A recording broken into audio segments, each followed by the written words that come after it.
Unit 6ல் சிற்றிலக்கியங்கள் அப்படின்னு போட்டுக்கோங்க. இன்றைக்கி நமக்கு இந்த பார்ட்டோட இலக்கியங்கள்ங்கிற கான்செப்ட் வந்து முடியுது. இது தாண்டி இலக்கண நூல்கள் அப்படின்னு ஒரு கான்செப்ட் இருக்கும், அதை நம்ம லேட்டராக பார்க்கலாம். அதுக்கு அடுத்த சாப்டர் நம்ம உள்ளே போயிடலாம் இப்போது. ஸோ இப்போது சிற்றிலக்கியங்கள் எழுதிக்கோங்க, மற்றதை நம்ம அப்புறம் டிஸ்கஸ் பண்ணிக்கலாம். சிற்றிலக்கியங்கள் பொறுத்த வரைக்கும் மொத்தமாக எத்தனை இருக்குது அப்படின்னு வந்து பேசிக்கான ஒரு கேள்வி இருக்கும். மொத்தமாக எத்தனை சிற்றிலக்கியங்கள் இருக்குது அப்படின்னா 96 சிற்றிலக்கியங்கள் இருக்குது. புரியுதா? எத்தனை சிற்றிலக்கியங்கள் இருக்குது அப்படின்னா 96. சூப்பர். பட் இதில் தெரிய வேண்டிய விஷயம் என்னென்னா 96 சிற்றிலக்கியங்கள் இருக்குது அப்படின்னு சொல்லக்கூடிய நூல்கள் என்னென்ன அப்படின்னு கேட்கலாம். புரியுதா? சிற்றிலக்கியங்கள் 96 அப்படின்னு சொல்கிற நூல் ஒரு சில நூல்கள் மட்டும்தான். மீதி நூல்கள் எல்லாம் இதுக்கு குறைவாகவும் அதிகமாகவும் சொல்கிறாங்க. அப்போ எந்தெந்த நூல்கள் எல்லாம் சிற்றிலக்கியங்கள் 96 அப்படின்னு சொல்கிறாங்கங்கிறது ரொம்ப முக்கியம். பிரபந்த மரபியல் அப்படின்னு ஒரு நூல் இருக்குது. பிரபந்த மரபியல், பிரபந்த தீபிகை, பிரபந்த மரபியல், பிரபந்த தீபிகை, அடுத்து சதுரகராதி. இந்த 3 நூல்கள் தான் சிற்றிலக்கியங்கள் 96 அப்படின்னு சொல்கிறாங்க. இந்த 3 நூல்களில் சிற்றிலக்கியங்கள் 96 அப்படிங்கிறத சொல்கிறாங்க. ஸோ ரொம்ப முக்கியம். எந்தெந்த நூல்களில் சிற்றிலக்கியங்கள் 96 அப்படின்னு சொல்கிறாங்கன்னா பிரபந்த மரபியல், பிரபந்த தீபிகை, அதுக்கு அடுத்தது சதுரகராதி. இந்த 3 நூல்களில் தான் 96 சிற்றிலக்கியங்கள் இருக்குது அப்படின்னு சொல்கிறாங்க. ஓகே, இப்போ நம்ம இந்த 96 சிற்றிலக்கியங்களும் நான் உங்களுக்கு வேணால் ஏதாவது ஒரு ஃபோட்டோ மாதிரி அனுப்புகிறேன். அதை ஒரு தடவை படிச்சுக்கோங்க ஃப்ரீ டைமில். 96 என்னென்ன இருக்குங்கிறத படித்து பார்த்துக்கோங்க. மேபி ஏதாவது ஒரு எக்ஸாமில் கேட்குறதுக்கு வாய்ப்பு இருக்குது. அதாவது 96 சிற்றிலக்கியங்களில் பொருந்தாதது எது அப்படின்னு கேட்கலாம். அப்போது 96 ஒரு தடவை நீங்கள் பார்த்துருந்தா தான் உங்களுக்கு இதில் இல்லாதது எதுங்கிறது கண்டுபிடிக்க முடியும். கரெக்டாக? ஸோ இதில் ரொம்ப முக்கியமாக நம்ம ஸ்கூல் புக்கில் இருக்கிறது ப்ளஸ் கேள்வி கேட்குறதுக்கு வாய்ப்பு இருக்குது அப்படின்னு சொல்கிறது, இந்த மாதிரி இருக்கக்கூடிய சில சிற்றிலக்கியங்களை பற்றி மட்டும் இன்றைக்கி நம்ம பார்க்கலாம். ஸோ அது மட்டும் நமக்கு தெரிஞ்சாலே எக்ஸாம் பாயிண்ட் ஆஃப் வியூவில் போதும். அதை நம்ம இன்றைக்கி பார்க்கலாம். ஸோ ஃபஸ்ட்டு அந்தாதி அப்படின்னு போட்டுக்கோங்க. அந்தாதிங்கிற சிற்றிலக்கியத்தை தான் நம்ம ஃபஸ்ட்டு பார்க்குறோம். அந்தாதி அப்படிங்கிறது ஒன் ஆஃப் த சிற்றிலக்கியம். அந்தாதி அப்படின்னா அந்தம் கூட்டல் ஆதி அப்படின்னு நம்ம சொல்லுவோம். அந்தம் கூட்டல் ஆதி, அதை தான் நம்ம வந்து அந்தாதி அப்படின்னு சொல்கிறோம். அப்படின்னா என்னது அந்தாதி அப்படின்னா? அதாவது ஆதினா நம்ம வந்து முதல்னு சொல்கிறோம், அந்தம்னா இறுதி. அப்போது ஒரு லைனில் வரக்கூடிய ஒரு வார்த்தை திரும்பவும் அடுத்த லைனில், அதாவது முதல் லைனில் வரக்கூடிய இறுதி வார்த்தை இரண்டாவது லைனில் வரக்கூடிய முதல் வார்த்தையாக வரலாம். இல்லை அப்படின்னா முதல் பேராகிராஃபில் வந்து ஒரு 4 லைன் இருக்கும். இப்போ ஒரு பாடல் வந்து 4 லைன் இருக்குது அப்படின்னா அதில் 4வது லைனோட கடைசி வார்த்தை அடுத்த பாடல் 4 லைன் இருக்கும் இல்லையா, அதில் முதல் வார்த்தையாக வரலாம். இந்த மாதிரி இறுதியும் தொடக்கமுமா மாற்றி மாற்றி வர்றது தான் நம்ம வந்து அந்தாதி அப்படின்னு சொல்கிறோம். அது எப்படிங்கிறத நான் எக்ஸ்பிளைன் பண்ணுறேன். இதுக்கு வேறு பெயர் சொற்றொடர் நிலை அப்படின்னு சொல்கிறாங்க. அந்தாதியை சொற்றொடர் நிலை அப்படின்னும் சொல்லுவாங்க. அந்தாதியை சொற்றொடர் நிலைன்னு சொல்கிற வழக்கமும் இருக்குது. ஸோ அப்போ இதோட வேறு பெயர் சொற்றொடர் நிலை அப்படின்னு எழுதிக்கோங்க. அந்தாதி அப்படின்னா சொற்றொடர் நிலை அப்படின்னு எழுதிக்கோங்க. இதோட கான்செப்ட் என்ன அப்படின்னா ஒரு பாடலின் அசையோ, ஒரு பாடலின் அசையோ, சீரோ, ஒரு பாடலின் அசையோ, சீரோ, எழுத்தோ, ஒரு பாடலின் அசையோ, சீரோ, எழுத்தோ,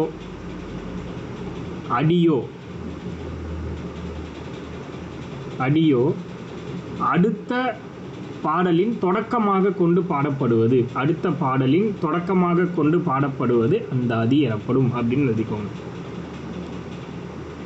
புரியுதா?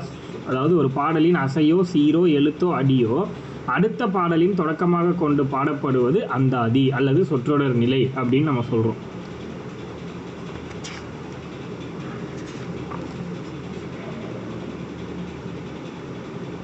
இதுக்கு நிறைய நூல்கள் இருக்குது, எக்ஸாம்பிளுக்கெலாம் நம்ம பார்க்கணும் அப்படின்னா. பட் இதில் வந்து பெருசாக நமக்கு எக்ஸாம் பாயிண்ட் ஆஃப் வியூவில் முக்கியம் கிடையாது. நமக்கு அடுத்தது கலம்பகம் அப்படின்னு போட்டுக்கோங்க. அடுத்த 96 சிற்றிலக்கியங்களில் ஒன்று.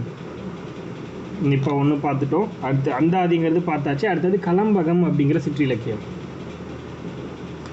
இதை வந்து அதிகமாக கேள்விப்பட்டிருப்பீங்க, கலம்பகம்ங்கிற சிற்றிலக்கியத்தை பற்றி.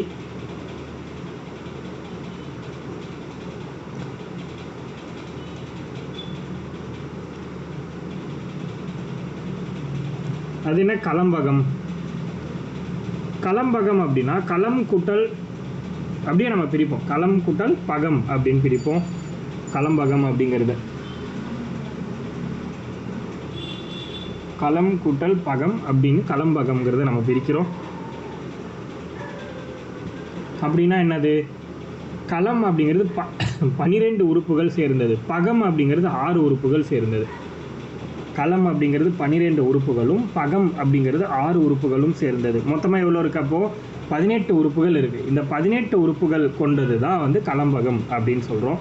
இதை எப்படி சொல்கிறாங்க? எக்ஸாம்பிளுக்கு அம்மானை, கார், ஊசல், கைக்கிளை, புயவகுப்பு முதலான 18 உறுப்புகள் அமைய பாடப்பெறுவது கலம்பகம் அப்படின்னு சொல்லுவாங்க. தட் மீன்ஸ் என்னது? மொத்தம் 18 உறுப்புகள் இருக்குது, அதில் களமில் 12, அதில் பாதியான பகம் வந்து பார்த்திங்கன்னா 6, மொத்தமாக 18 இருக்குது. அதுதான் வந்து அம்மானை, கார், ஊசல், கைக்கிளைன்னெலாம் சொல்கிறாங்க. இந்த மாதிரி 18 உறுப்புகள் இருக்குது அப்படிங்கிறத மென்ஷன் பண்ணுறாங்க. அதுக்கடுத்து அது கலம்பகம் அப்படின்னா என்ன அப்படிங்கிறத நமக்கு கொடுத்துருக்காங்க. பாட்டுடை தலைவனோட புகழ், அதாவது ஒரு நூல் இருக்குது, அந்த நூலோட பாட்டுடை தலைவனின் புகழை என்ன பண்ணுறாங்கன்னா ஒரு பெண் வந்து புகழ்ந்து பாடுறாங்க. ஒரு நூலுடைய பாட்டுடை தலைவனோட புகழை ஒரு பெண் புகழ்ந்து பாடுறாங்க. இன்னொரு பெண் அது தொடர்பாக வினா கேட்குறாங்க. அவங்க பாடவே இன்னொரு பெண் என்ன பண்ணுறாங்க? வினா கேட்குறாங்க. அது இல்லாமல் இன்னொரு பெண், மூணாவதாக ஒரு பெண் வந்து அந்த வினாக்கு தேவையான பதிலையும் ஒரு சில கருத்துக்களையும் கூறி முடிக்கிறதுக்கு பேர் கலம்பகம் அப்படின்னு சொல்கிறாங்க. புரியுதா? வேணா நோட் பண்ணிக்கோங்க, இல்லைன்னா தேவையில்லை இந்த கான்செப்ட். பாட்டுடை தலைவனோட புகழை ஒரு பெண் புகழ்ந்து பாட, மற்றொரு பெண் அது தொடர்பான வினா கேட்க, மூன்றாம் பெண் ஒரு கருத்தை கூறி முடிப்பது கலம்பகம் அப்படின்னு சொல்லுவாங்க. இதுவே கூட ஒரு கொஸ்டினாக கேட்கலாம் டைரெக்டாக. அதாவது பாட்டுடை தலைவனின் புகழை ஒரு பெண் புகழ்ந்து பாட, மற்றொரு பெண் அது தொடர்பான வினா கேட்க, மூன்றாம் பெண் ஒரு கருத்தை கூறி முடிப்பது கலம்பகம் அப்படின்னு சொல்கிறாங்க. அடுத்தது பரணி. அதுக்கு முன்னாடி கலம்பகம்ல முதல் கலம்பகம் என்னன்னு கேட்கறதுக்கு வாய்ப்பு இருக்குது. முதல் கலம்பகம், கலம்பக நூல்களில் முதல்ல உருவான கலம்பகம் என்ன அப்படின்னா நந்தி கலம்பகம். முதலில் உருவான கலம்பகம் நந்தி கலம்பகம்.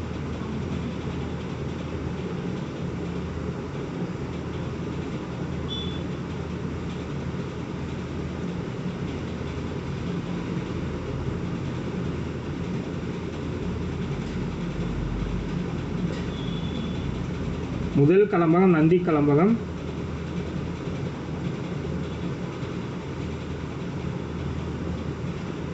அதுக்கடுத்து அந்தாதி தொடை அமைய பாடப்படுவது அப்படின்னு சொல்றாங்க. கலம்பகம்ங்கிறது அந்தாதி தொடை அமைய பாடப்படுவது. அந்தாதி தொடை அமைய பாடப்படுவது கலம்பகம் அப்படின்னு சொல்றாங்க.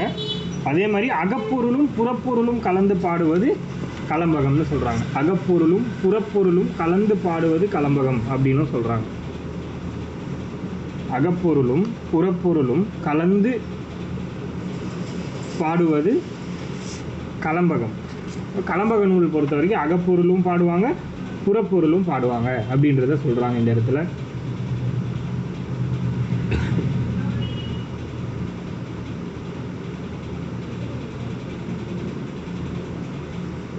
அடுத்தது பார்த்தீங்கன்னா கலம்பகம் பாடுவதில் வல்லவர்கள் யாருன்னு கேட்பாங்க. கலம்பகம் பாடுவதில் வல்லவர்கள் யார் அப்படின்னா, கேள்விப்பட்டிருக்கீங்களா? கலம்பகம் பாடுவதில் வல்லவர்கள் யார்? இப்படி ஒரு கொஸ்டின் இதுக்கு முன்னாடி கேள்விப்பட்டிருக்கீங்களா? கலம்பக இரட்டையர்கள் அப்படின்னு சொல்லுவாங்க, ரொம்ப ஃபேமஸானவங்க இரட்டையர்கள் அப்படின்ற வார்த்தை. இந்த வார்த்தையை நோட் பண்ணிக்கோங்க. கலம்பக இரட்டையர்கள்னு சொல்லுவாங்க. கலம்பகம் பாடுவதில் வல்லவர்கள் யாருன்னு கேட்டாங்கன்னா இரட்டையர்கள் அப்படின்னு நம்ம சொல்கிறோம். கலம்பகத்தால் இறந்த மன்னன், இந்த கேள்வி கேட்கறதுக்கு வாய்ப்பு இருக்குது. கலம்பகத்தால் இறந்த மன்னன், கலம்பகம்ங்கிற நூல்னால இறந்த மன்னன் யாரு அப்படின்னு ஒரு கேள்வி. 3ஆம் நந்திவர்மன்.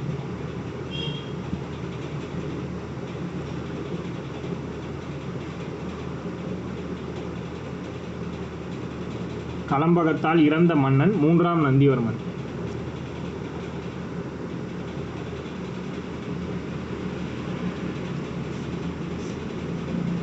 புரியுதா? கலம்பகத்தால் இறந்த மன்னன் 3ஆம் நந்திவர்மன் அப்படின்னு சொல்றாங்க.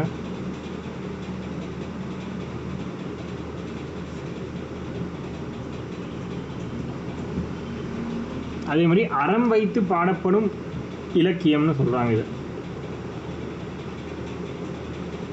அறம் வைத்து பாடப்படும்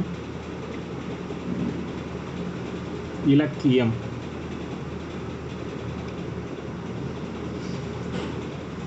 அறம் வைத்து பாடப்படும் இலக்கியம்.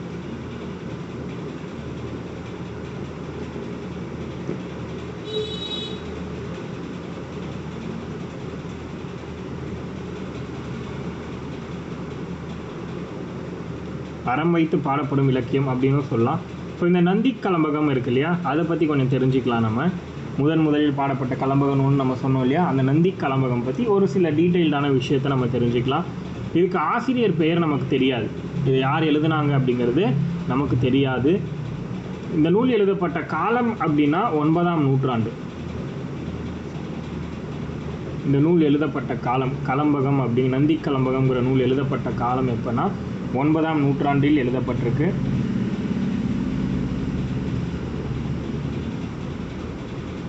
ஒன்பதாம் நூற்றாண்டில் எழுதப்பட்ட ஒரு நூல் தான் இந்த நந்தி கலம்பகம். இதோட பாட்டுடை தலைவன் யார் அப்படின்னா நந்திவர்மன், 3ஆம் நந்திவர்மன். இந்த நூலுடைய பாட்டுடை தலைவன் 3ஆம் நந்திவர்மன்.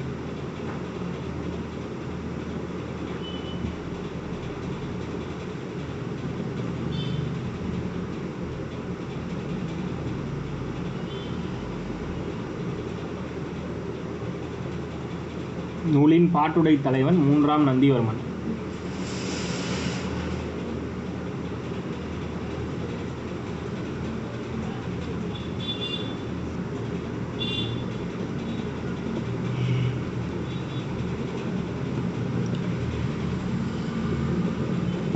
அடுத்தது பார்த்தீங்கன்னா எந்த திணையில் பாடப்பட்டிருக்குன்னா பாடான் திணையில் பாடப்பட்டிருக்குன்னு சொல்கிறாங்க. பாடான் திணையில் பாடப்பட்ட நூல்.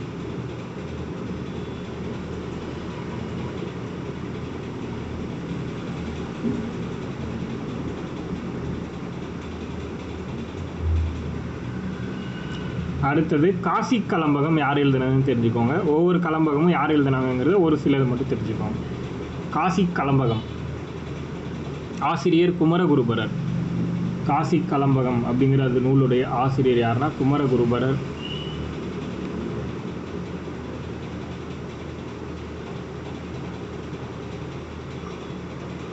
அடுத்தது திருவாரூர் கலம்பகம் அப்படின்னு ஒரு நூல். திருவாரூர் கலம்பகம்.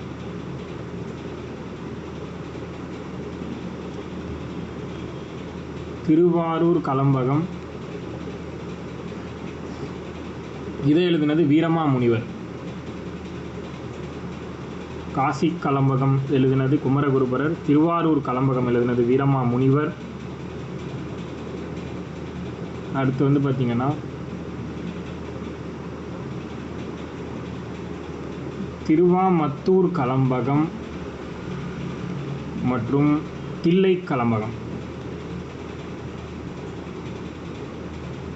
இந்த இரண்டு நூலையுமே எழுதினது இரட்டையர்கள் அப்படின்னு சொல்கிறாங்க. திருவாமத்தூர் கலம்பகமும் தில்லை கலம்பகம், இந்த இரண்டு கலம்பகமும் எழுதினது யார் அப்படின்னா இரட்டையர்கள். இரட்டையர்களை வழக்கமாக என்ன சொல்கிறாங்கன்னா இளஞ்சூரியர் முதுசூரியர் அப்படின்னு சொல்லுவாங்க. இளஞ்சூரியர் முதுசூரியர்.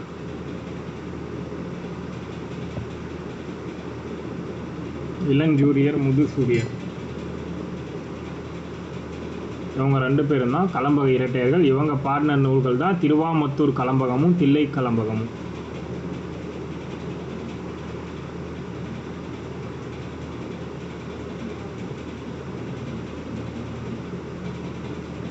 அடுத்தது பரணி.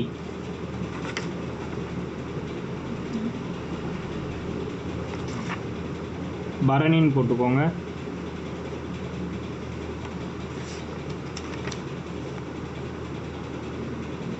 பரணிங்கிற சிற்றிலக்கியம் பற்றி பார்க்கலாம். அடுத்தது இலக்கண விளக்க பாட்டியலில் பரணி நூலுக்கான ஒரு பாடலே கொடுத்துருக்காங்க. என்ன அப்படின்னா நோட் பண்ணிக்கோங்க. ஆனை ஆயிரம் ஆனை ஆயிரம் அமரிடை வென்ற ஆனை ஆயிரம் அமரிடை வென்ற மாணவனுக்கு வகுப்பது பரணி. மாணவனுக்கு வகுப்பது பரணி அப்படின்னு சொல்கிறாங்க. நமக்கு தெரியும் பரணி இலக்கியம் உருவாகிறதுக்கு காரணமான நூல் எது? யானை போர் பற்றி குறிப்பிடுவதால் இந்நூல் பரணி எனும் சிற்றிலக்கியம் தோன்றுவதற்கு காரணமாக அமைந்தது அப்படின்னு ஒரு நூலை பற்றி நம்ம படிச்சிருப்போம். 15 கீழ்கணக்கு நூல்களில் ஞாபகம் இருக்கா? எத்தனை பேருக்கு மைண்டில் இருக்குன்னு தெரியல. களவழி 40ன்னு ஒரு நூல் படிச்சிருப்போம். அந்த நூல் தான் பரணிங்கிற சிற்றிலக்கியம் உருவாவதற்கு காரணமான நூல் அப்படின்னு நம்ம படிச்சிருப்போம். ஸோ அதுதான் வந்து இந்த பாடல் வரி பரணி. இந்த பாடல் வரி எதை குறிக்குதுன்னா பரணியை குறிக்குது. ஆணை 1000 அமரிடை வென்ற மாணவனுக்கு வகுப்பது பரணி. எந்த நூலில் இந்த பாடல் இருக்குன்னா இலக்கண விளக்க பாட்டியல். இலக்கண விளக்க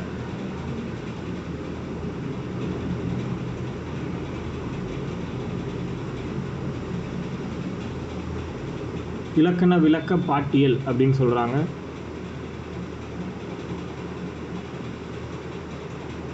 இலக்கண விளக்க பாட்டியல்.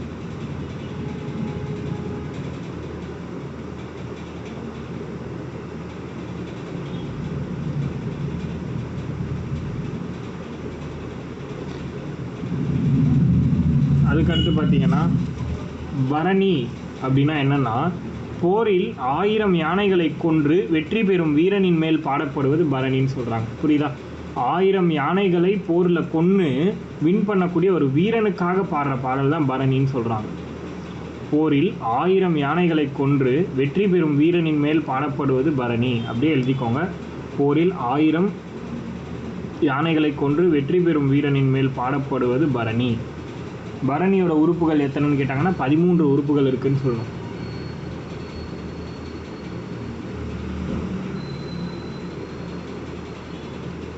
பரணியில் மொத்தமாக எத்தனை உறுப்பு இருக்குன்னா 13 உறுப்புகள்.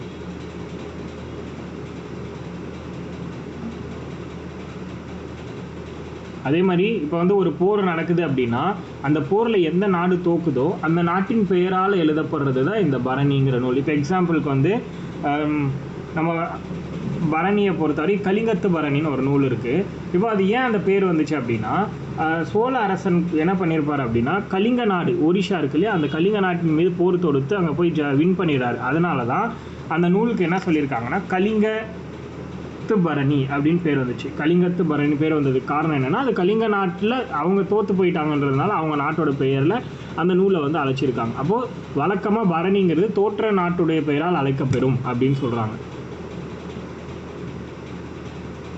ஸோ கலிங்கத்து பரணி பற்றி எழுதிக்கலாம். இதுதான் முதல் பரணி நூல்.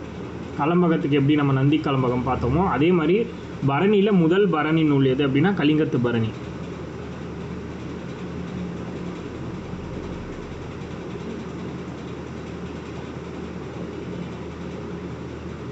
அதுக்கடுத்து இவரோட ஊர். ஆசிரியர் ஃபஸ்ட்டு யாருன்னா ஜெயங்கொண்டார். கலிங்கத்து பரணியுடைய ஆசிரியர் யாருன்னா ஜெயங்கொண்டார்.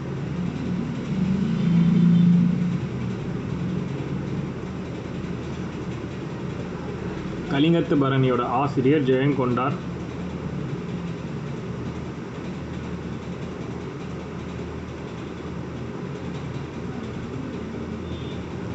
இவர் வந்து திருவாரூர் மாவட்டம் தீபங்குடிங்கிற ஊரை சேர்ந்தவர். திருவாரூர் மாவட்டம்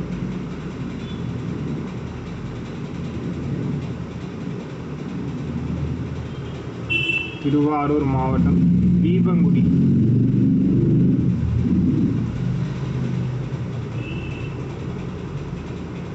திருவாரூர் மாவட்டத்தில் தீபங்குடி என்னும் ஊரை சார்ந்தவர்.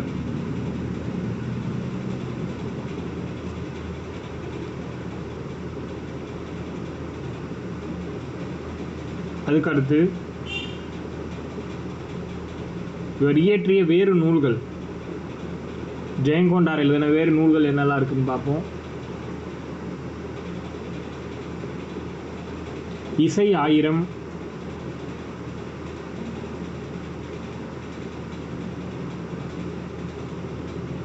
உலாமடல்.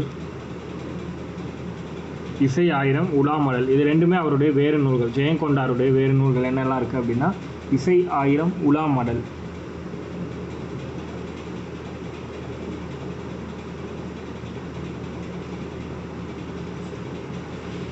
ஓகேவா? இசையாயிரம் உலாமடல்னு சொல்கிறாங்க. இந்த நூலில் மொத்தம் எத்தனை தாளிசைகள் இருக்குது அப்படின்னா 599 தாளிசைகளை கொண்டது அப்படின்னு சொல்கிறாங்க. 599 தாளிசைகளை கொண்ட நூல் தான் என்ன அப்படின்னா கலிங்கத்து பரணி.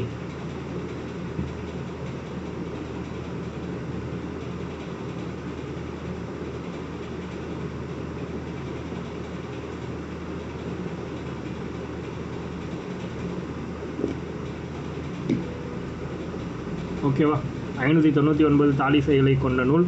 காலகட்டம் 11ஆம் நூற்றாண்டு அல்லது 12ஆம் நூற்றாண்டுன்னு சொல்லலாம். இந்த நூலுக்கு 11ஆம் நூற்றாண்டு அல்லது 12ஆம் நூற்றாண்டு.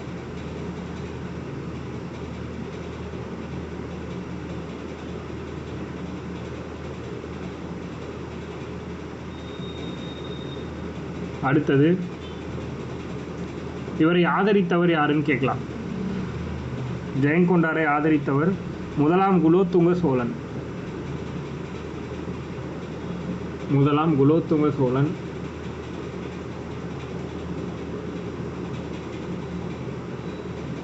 முதலாம் குலோத்துங்க சோழன் தான் வந்து பார்த்தீங்கன்னா இவரை ஆதரித்தவர் அப்படின்னு சொல்லலாம்.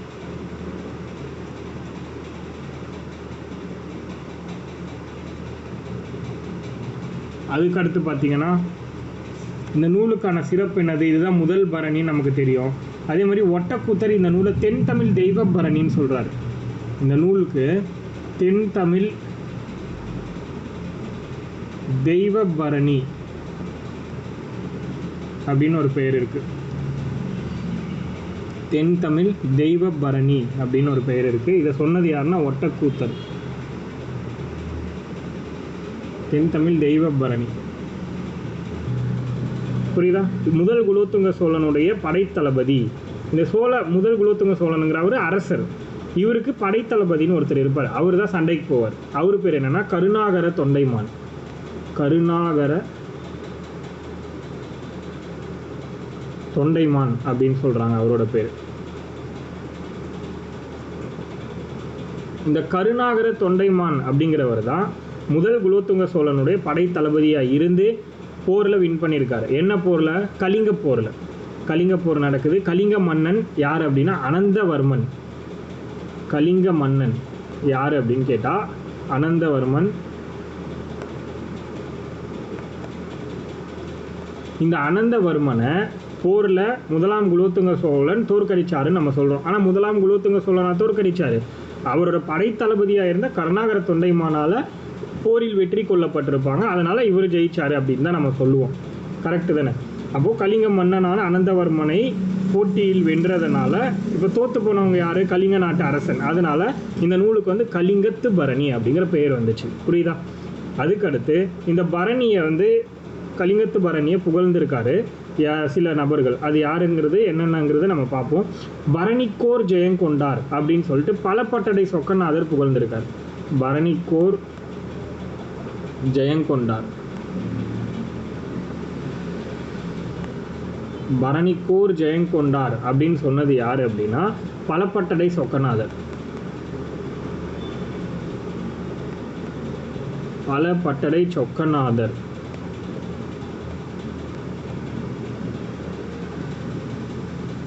பலப்பட்டடை அப்படின்னு வரணும். அங்கே நான் டைப் பண்ணதில் பலப்பட்டைன்னு வந்துருச்சு. பலப்பட்டடை.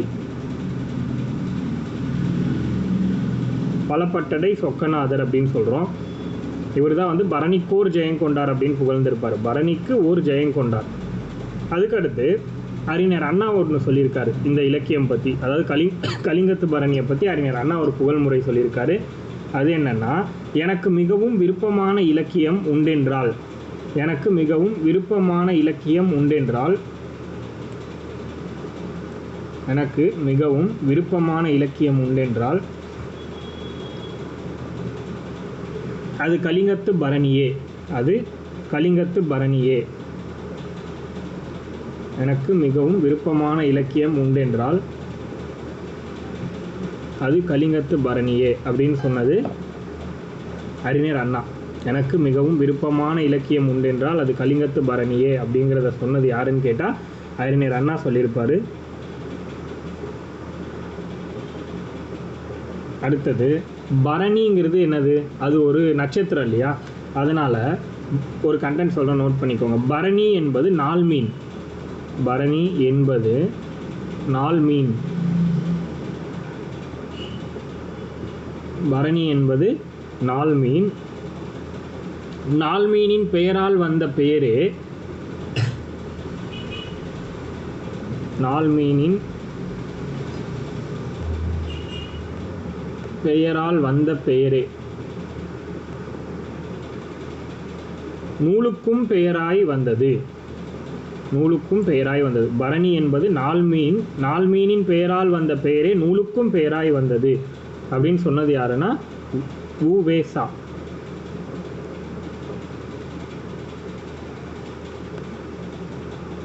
புரியுதா? திரும்பவும் சொல்லவா?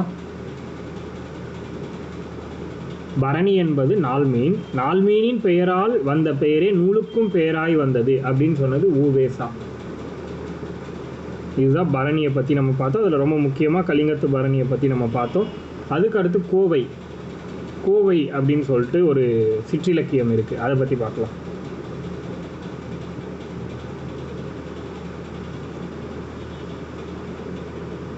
கோவைனா ஒன்றும் கிடையாது, கோர்வையாக சேர்த்து பாடுறது அப்படின்னு நம்ம சொல்கிறோம். கோவை மீன்ஸ் கோர்வையாக சேர்த்து பாடப்படுவது கோவை அப்படிங்கிற கான்செப்ட் கீழே வரும். பட் இவங்க எப்படி சொல்கிறாங்கங்கிறதையும் நம்ம வந்து தெளிவாக நோட் பண்ணிக்கலாம். என்ன சொல்கிறாங்க தெளிவாக எழுதிக்கோங்க. நான் சொல்கிறத கோவைங்கிற கான்செப்ட் கீழே அகப்பொருளுக்குரிய துறைகள் பலவற்றை, அகப்பொருளுக்குரிய துறைகள் பலவற்றை, அகப்பொருளுக்கு உரிய துறைகள் பலவற்றை 400 கட்டளை கலித்துறையால், 400 கட்டளை கலித்துறையால், அகப்பொருளுக்குரிய துறைகள் பலவற்றை 400 கட்டளை கலித்துறையால் சங்கிலி தொடர் போல பாடப்படுவது கோவை. சங்கிலி தொடர் போல பாடப்படுவது கோவை அப்படின்னு சொல்கிறாங்க. கிளியரா? அகப்பொருளுக்குரிய துறைகள் பலவற்றை 400 கட்டளை கலித்துறையால் சங்கிலி தொடர் போல பாடுவது கோவை அப்படிங்கிறத கொடுக்குறாங்க. அதுக்கடுத்து பார்த்தீங்கன்னா இதில் இன்னொரு பாயிண்ட் எழுதிக்கோங்க. கடவுளையோ, கடவுளையோ அரசரையோ, கடவுளையோ அரசரையோ படைத்தலைவரையோ, கடவுளையோ அரசரையோ படைத்தலைவரையோ வள்ளலையோ, வள்ளலையோ வள்ளலையோ பாட்டுடை தலைவராக பாடுவது, வள்ளலையோ பாட்டுடை தலைவராக பாடுவது.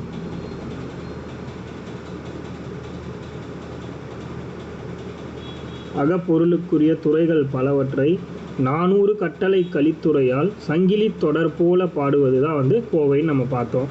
அதே மாதிரி கடவுளையோ அரசரையோ படைத்தலைவரையோ வள்ளலையோ பாட்டுடை தலைவராக பாடுவது, அதுதான் கோவை. முதல் கோவை தஞ்சை வாணன் கோவைன்னு சொல்கிறாங்க. இதுக்கு முதல் கோவை நூல் எது அப்படின்னா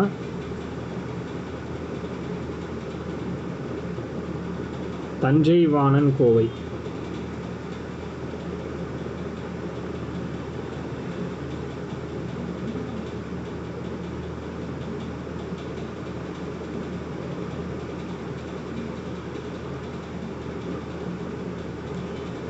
இந்த தஞ்சை வாணன் கோவை அப்படிங்கிறது யாரை பற்றினது அப்படின்னா சந்திரவாணன் அப்படிங்கிற ஒருத்தரை பற்றினது. சந்திரவாணன், தஞ்சாவூரை சேர்ந்த சந்திரவாணன் அப்படிங்கிற ஒருத்தருக்காக பாடப்பட்டது. தஞ்சை சந்திரவாணனுக்காக பாடப்பட்டது. பாட்டுடை தலைவன் வந்து தஞ்சை சந்திரவாணன்.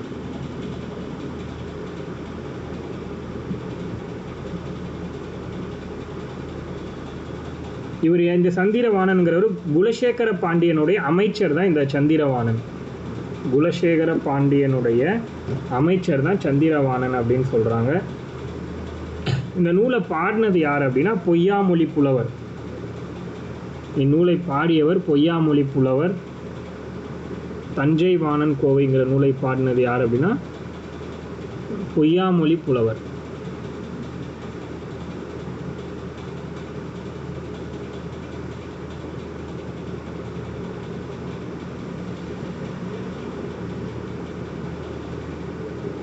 புரியுதா? 13ஆம் நூற்றாண்டை சேர்ந்த ஒரு நூல்.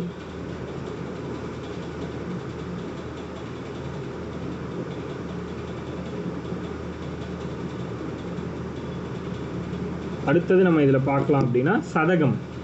கோவை முடிஞ்சது, அதுக்கடுத்து சதகம் போட்டுக்கோங்க.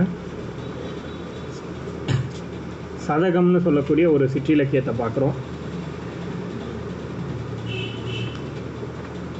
இந்த சதகம் அப்படிங்கிறது, சதகம்னா என்னது?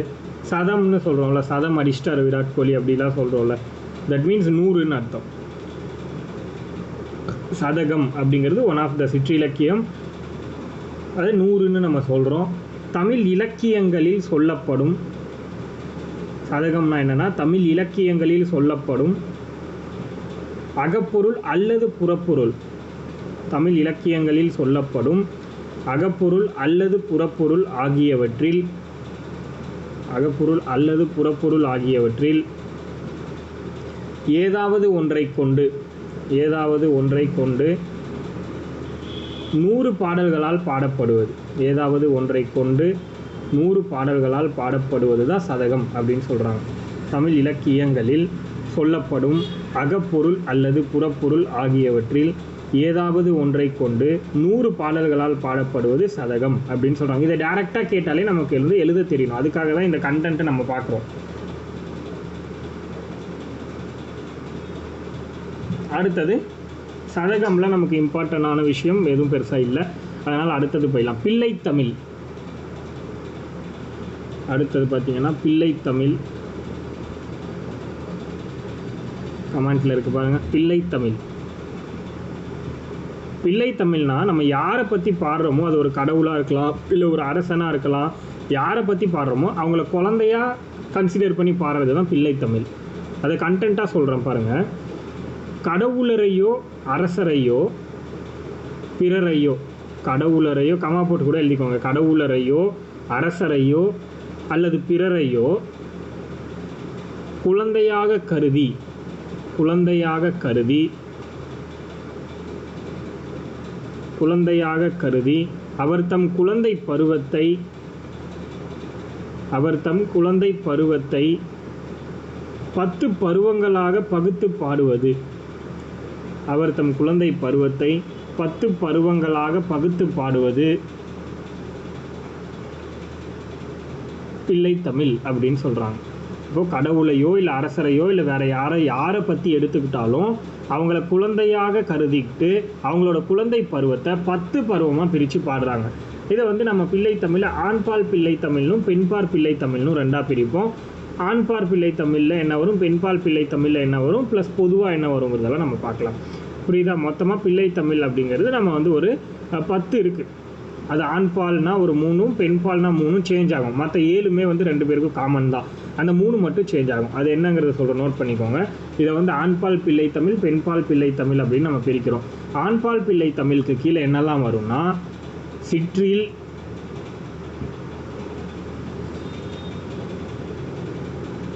சிற்றில் சிறுபறை, சிற்றில் சிறுபறை சிறுதேர், இது 3மே ஆண்பார் பிள்ளைத்தமிழுக்கு கீழே மாறக்கூடியது. ஆண்பார் பிள்ளைத்தமிழுக்கு இது 3ம் ப்ளஸ் அடுத்து சொல்ல போகிற ஒரு 7ம் வரும். பெண்பார் பிள்ளைத்தமிழுக்கு அம்மானை,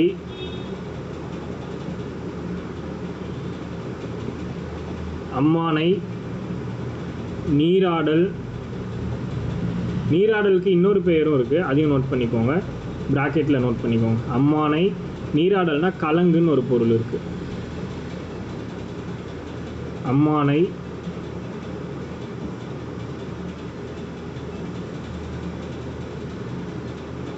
நீராடல், ஊசல்,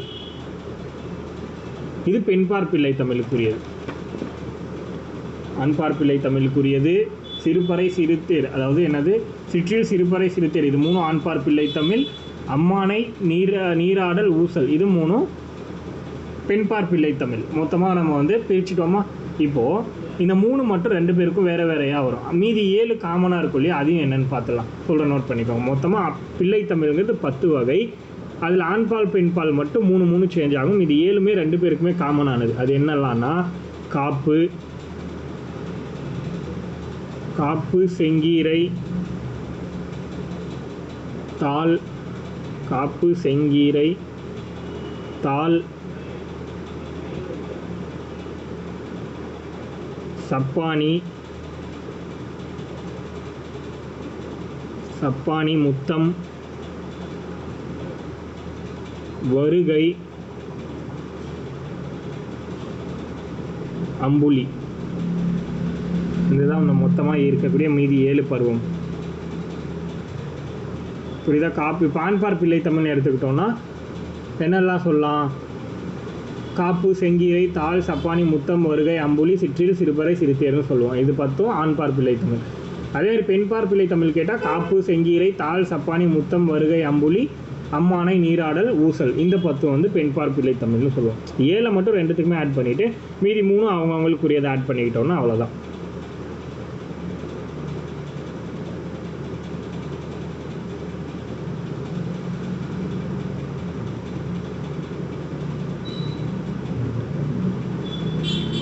அடுத்தது புலவி மருங்கினும்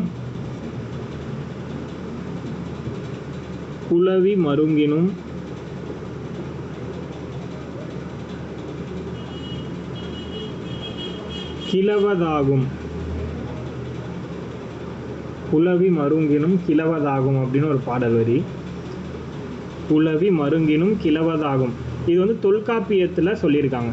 தொல்காப்பியத்தில் புலவி மருங்கினும் கிளவதாகும் என குறிப்பிடப்படுவது டேஷ் அப்படின்னு கேட்டால் பிள்ளை தமிழ். குழந்தை அப்படின்னு வருது இல்லை, குலவிங்கிறது. குலவி மீன்ஸ் பிள்ளை தமிழ்னு அர்த்தம் ஞாபகம் வச்சுக்கோங்க. புலவி மருங்கினும் கிளவதாகும் என தொல்காப்பியத்தில் எதனை பற்றி குறிப்பிடுகின்றார் அப்படின்னா பிள்ளை தமிழ் நூலை பற்றி குறிப்பிடுறாங்க. இந்த பிள்ளை தமிழ் எந்த வயசுலேருந்து பாடுவாங்க அப்படின்னா ஒரு குழந்தையோட 3ஆம் மாதத்துலேருந்து பாடுறதுக்கான வாய்ப்பு இருக்குன்னு சொல்கிறாங்க. குழந்தையோட 3ஆம் மாதத்திலிருந்து பாடப்படுவது பிள்ளை தமிழ். இந்த பிள்ளை தமிழ் பருவங்கள் 10 பருவம் இருக்கு இல்லையா? காப்பு, செங்கீரை, தாள், சப்பானின்னு சொல்லிட்டு 10 இருக்குல்ல. இந்த 10ல் பாடுறதுக்கு கடினமானது அம்புலி. அம்புலி பருவம்னா ரொம்ப கடினமான பருவம்னு சொல்கிறாங்க.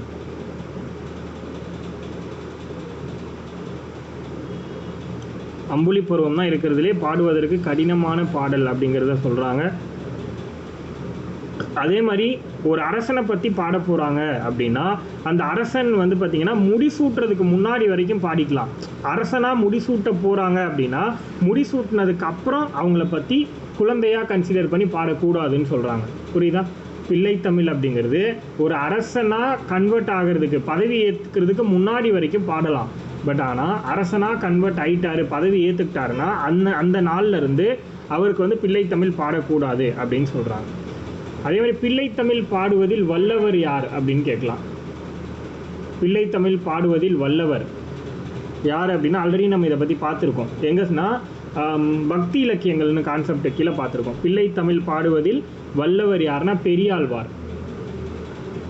பிள்ளை தமிழ் பாடுவதில் வல்லவர் பெரியாழ்வார் அப்படிங்கிறவர் தான். வல்லவர் மட்டும் கிடையாது, பிள்ளை தமிழ்ங்கிற நூலுக்கு முன்னோடியுமே இவர் தான். பிள்ளை தமிழுக்கு முன்னோடி யாருன்னாலும் பெரியாழ்வார் தான். பிள்ளை தமிழுக்கு முன்னோடி யாரு அப்படின்னாலும் பெரியாழ்வார் தான். பிள்ளை தமிழ்ங்கிற நூலின் முன்னோடி பெரியாழ்வார், வல்லவர்னாலும் பெரியாழ்வார். அதே மாதிரி முதல் பிள்ளை தமிழ் எது அப்படின்னு கேட்கலாம். முதல் பிள்ளை தமிழ் நூல், பிள்ளை தமிழில் முதல் நூல் எது அப்படின்னா குலோத்துங்கன் பிள்ளை தமிழ். பிள்ளை தமிழில் முதல் நூல் அப்படின்னு எதை சொல்கிறாங்கன்னா குலோத்துங்கன் பிள்ளை தமிழ்ங்கிற நூலை தான் சொல்கிறாங்க.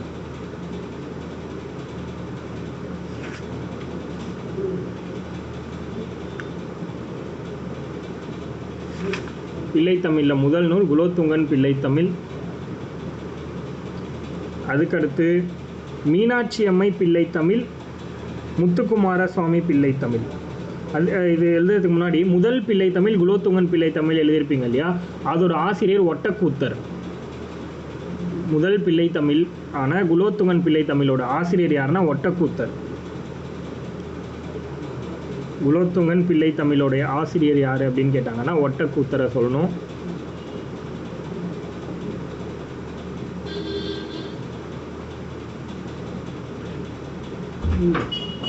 அதே மாதிரி மீனாட்சி அம்மை பிள்ளை தமிழ், மீனாட்சி அம்மை பிள்ளை தமிழ் முத்துக்குமார சுவாமி பிள்ளை தமிழ். மீனாட்சி அம்மை பிள்ளை தமிழ், முத்துக்குமார சுவாமி பிள்ளை தமிழ். இந்த 2 நூலையும் எழுதினது குமரகுருபரர். மீனாட்சி அம்மை பிள்ளை தமிழ், முத்துக்குமார சுவாமி பிள்ளை தமிழ். இது 2மே எழுதினது யாருன்னா குமரகுருபரர்.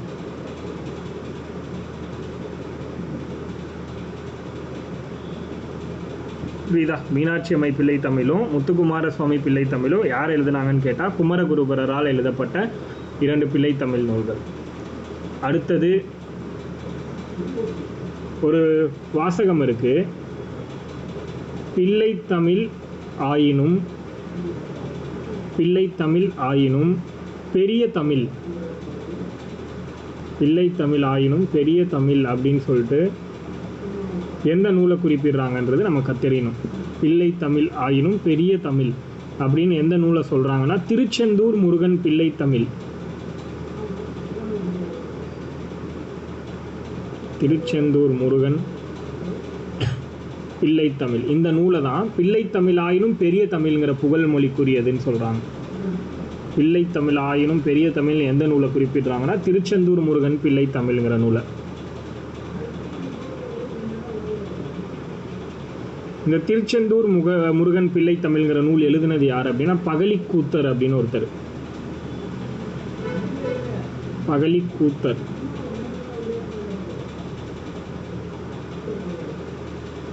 அடுத்தது கண்ணனை குழந்தையாக வைத்து பாடியவர் யாருன்னு ஒரு கேள்வி கேட்கலாம். கண்ணனை குழந்தையாக வைத்து பாடியவர்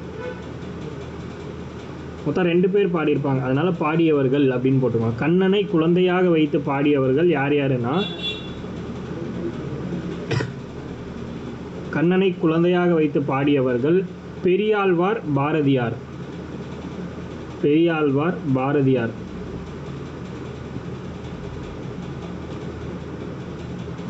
கண்ணனை குழந்தையாக வைத்து பாடியவர்கள் பெரியாழ்வார், பாரதியார். இவங்க 2 பேரும். அதே மாதிரி ராமனை குழந்தையாக வைத்து பாடினது குலசேகர ஆழ்வார்.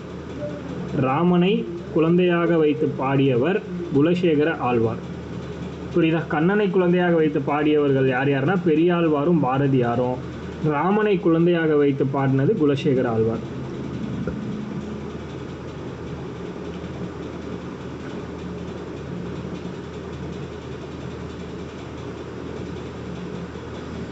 அடுத்த ஒரு முக்கியமான நூல் பற்றி சொல்லணும் அப்படின்னா சேக்கிலார் பிள்ளை தமிழ் அப்படிங்கிற நூல். சேக்கிலார் பிள்ளை தமிழ். இந்த சேக்கிலார் பிள்ளை தமிழ்ங்கிற நூல் எழுதினது யாருன்னு கேட்கலாம். சேக்கிலார் பிள்ளை தமிழ் அப்படிங்கிறது மகாவித்வான் மீனாட்சி சுந்தரனார். சேக்கிலார் பிள்ளை தமிழ்ங்கிறது எழுதினது யாருன்னா மகாவித்வான் மீனாட்சி சுந்தரனார். இவரை பற்றி உங்களுக்கு தெரியும், தலப்புராணம் பாடுவதில் வல்லவர்னு படிச்சிருப்பீங்க. இந்த மகாவித்வான் மீனாட்சி சுந்தரனார்.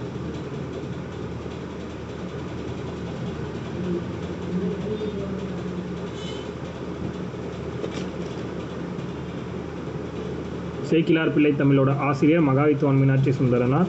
அடுத்தது முத்துக்குமார சுவாமி பிள்ளை தமிழ் அப்படின்னு ஒரு நூல் நம்ம எழுதியிருப்போம். குமரகுருபரர் அப்படிங்கிற ஒரு ஆசிரியர் வச்சு நம்ம எழுதியிருப்போம். இந்த நூல் பற்றி நமக்கு ஸ்கூல் புக்கில் இருக்கிறனால அதை கொஞ்சம் டீட்டெயில்டாக நம்ம பார்க்கலாம்.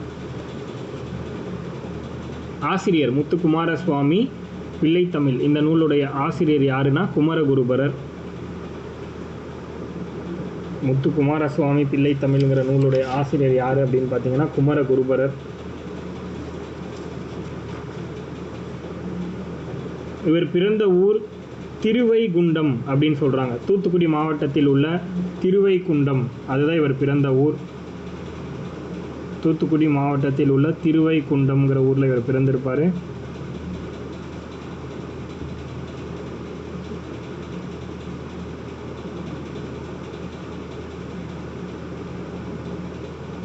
அதே மாதிரி எந்த நூற்றாண்டு இவரோட காலகட்டம் அப்படின்னா 17ஆம் நூற்றாண்டு. இந்த நூல் எழுதப்பட்டது இவரோட காலகட்டம் இதெல்லாம் 17ஆம் நூற்றாண்டு, 1600களில் வாழ்ந்தவர்.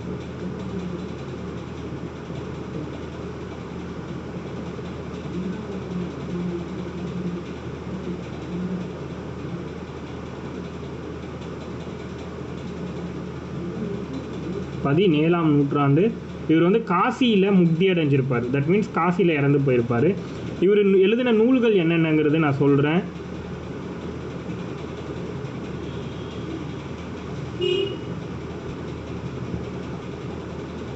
பதினேழாம் நூற்றாண்டா நூல்கள் அப்படின்னு பார்த்தீங்கன்னா மீனாட்சி அம்மை பிள்ளை தமிழ்,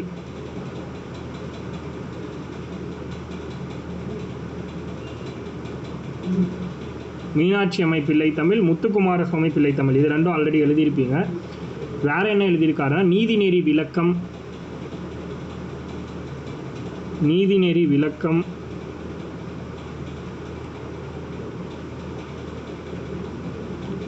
நீதிநெறி விளக்கம், கந்தர் கலிவெண்பா, நீதிநெறி விளக்கம் கந்தர் கலிவெண்பா,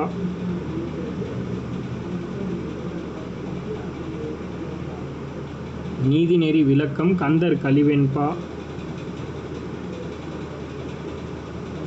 மதுரை கலம்பகம், மதுரை கலம்பகம்,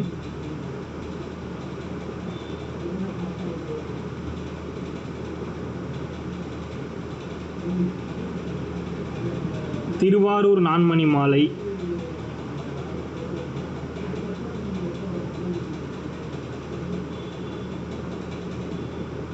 திருவாரூர் நான்மணி மாலை,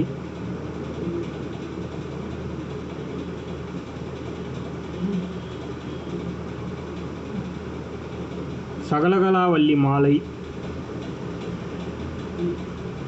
திருவாரூர் நான்மணி மாலை, சகலகலா வள்ளி மாலை,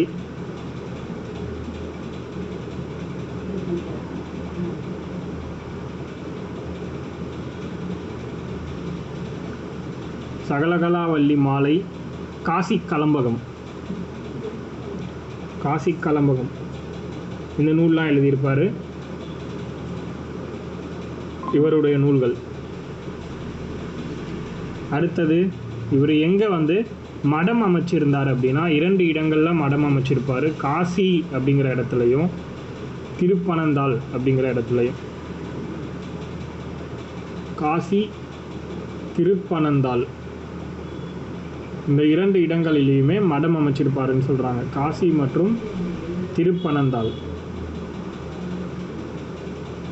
திருப்பனந்தாளுக்கு இந்த இல்லு போட்டுக்கோங்க, சிறப்பு நகரம் காசி திருப்பனந்தாள்.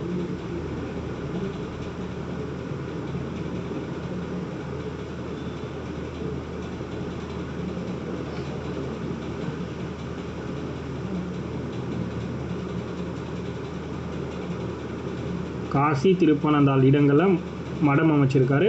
அதே மாதிரி காசியில் மடம் அமைத்த முதல் தமிழர் இவர் தான். காசியில் மடம் அமைத்த முதல் தமிழர் யாருன்னு கேட்டாலும் இவர் தான் நம்ம சொல்கிறோம்.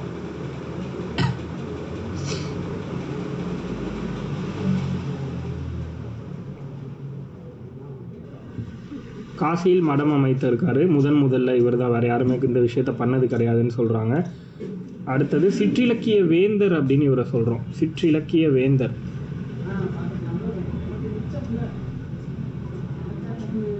சிற்றிலக்கிய வேந்தர் அப்படின்னு சொல்கிறோம் இவரை. சிற்றிலக்கிய வேந்தர்னு யாரை சொல்கிறோன்னு கேட்பாங்க. கேட்டால் எழுத தெரியணும் இவர் தான்.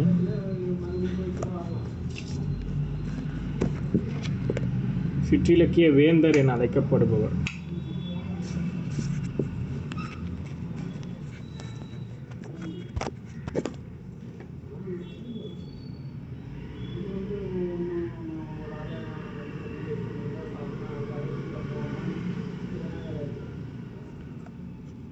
வேறு என்ன இதில் தெரியணும்னா, இதில் வருகை பருவம் பற்றி தெரியணும். வருகை பருவம்ங்கிறது ஒரு குழந்தையோட 13வது மாதத்தில் பாடப்படுவது. 13வது திங்கள்.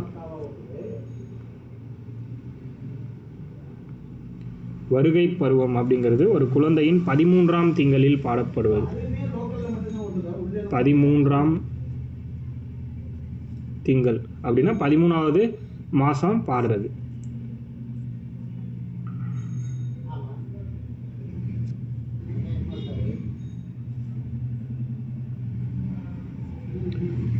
அடுத்து பார்த்தீங்கன்னா இவருக்கு தெரிஞ்ச மொழி, இது ப்ரீவியஸில் கேட்டிருக்காங்க, குமரகுருபருக்கு என்னென்ன மொழி தெரியும் அப்படின்னு சொல்லிட்டு.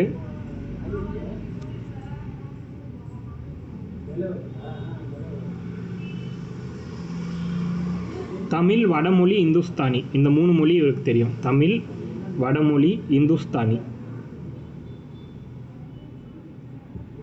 தமிழ், வடமொழி, இந்துஸ்தானிங்கிற 3 மொழிகள் இவருக்கு தெரியுது.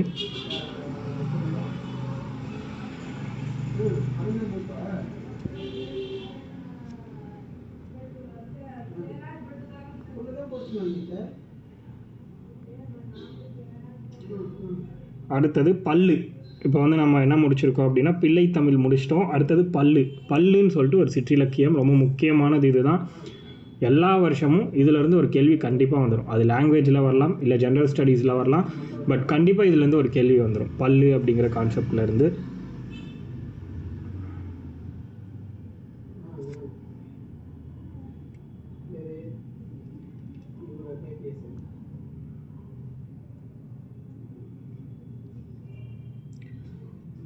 சிற்றிலக்கிய வகையில் பல்லு அப்படின்னா அது கீழே வந்து பல்லுன்னா என்னன்னு எழுதிக்கோங்க. அதுக்கு முன்னாடி ரொம்ப முக்கியமான ஒரு கண்டென்ட்டு, சிற்றிலக்கிய வகையில் எளிமையும் இனிமையும் வாய்ந்த ஓர் இலக்கியம் தான் பல்லு.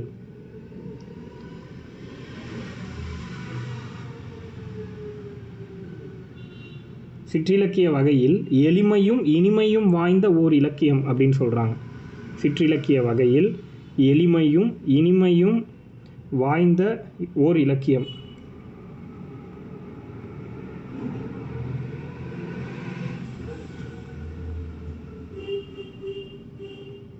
சிற்றிலக்கிய வகையில் எளிமையும் இனிமையும் வாய்ந்த ஓர் இலக்கியம்.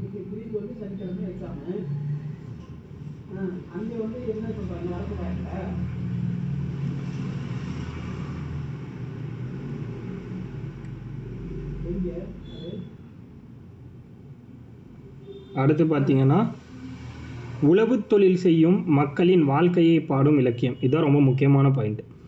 உழவு தொழில் செய்யும் மக்களின் வாழ்க்கையை பாடும் இலக்கியம் எது அப்படின்னா பல்லு இலக்கியம். உழவு தொழில் செய்யும் மக்களின் வாழ்க்கையை பாடும் இலக்கியம் பல்லு இலக்கியம்.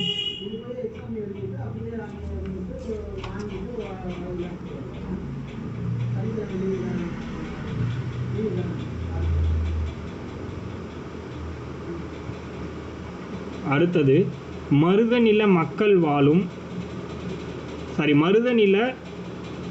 மருதநிலத்தில் வாழும் மக்கள் பற்றி கூறும் நூல். மருதநிலத்தில் வாழும் மக்கள் பற்றி கூறும் நூல்னு சொல்கிறாங்க.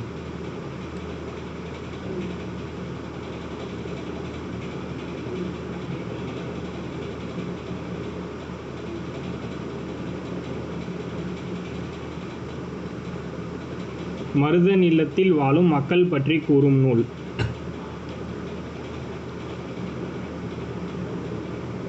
பல்லுனாலே என்னென்னா உழவு தொழில் பற்றி குறிப்பிடுற நூல் தான் பல்லு, வேறு ஒன்றும் கிடையாது.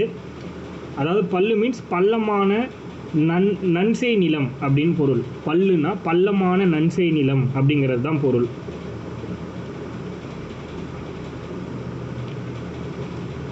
அதே மாதிரி இந்த பல்லுங்கிறத நம்ம வந்து புலன் அப்படின்னு சொல்லலாம். இவர் சொல்லியிருப்பார், தொல்காப்பியர் வந்து பல்லுங்கிறதுக்கு புலன்னு சொல்லியிருப்பார். என்னென்னா தொல்காப்பியர் 8 வகையான வனப்புகள் சொல்லியிருப்பார். அந்த 8 வகையான வனப்புகளில் ஒன்று தான் புலன், அதுதான் பல்லு.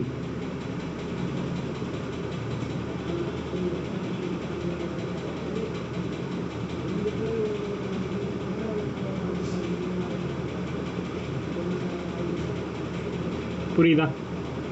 சொல்கிற கண்டென்ட் எழுதிக்கோங்க. புலன் என்னும் இலக்கிய வகை, புலன் என்னும் இலக்கிய வகை, புலன் என்னும் இலக்கிய வகை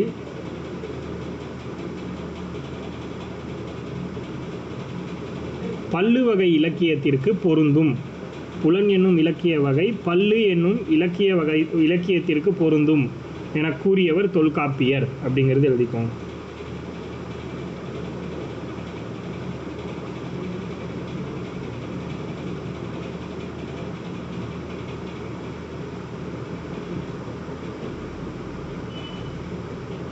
அடுத்தது ஒரு வரி, தொல்காப்பியத்தில் பல்லுங்கிற நூலுக்கான ஒரு வரி கொடுத்துருக்காங்க. இந்த நூல் ரொம்ப முக்கியம், அதனால் நம்ம வந்து டீப்பாக பார்க்கணும்.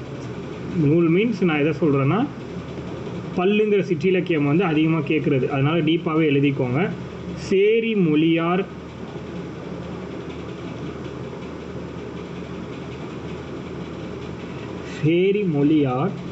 செவ்விதில் கிளந்து.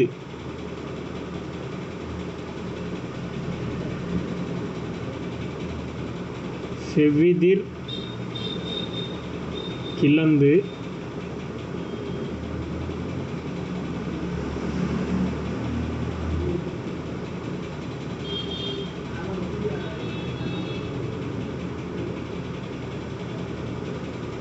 அடுத்தது தேர்தல் வேண்டாது. தேர்தல் வேண்டாது குறித்தது தோன்றிற்று.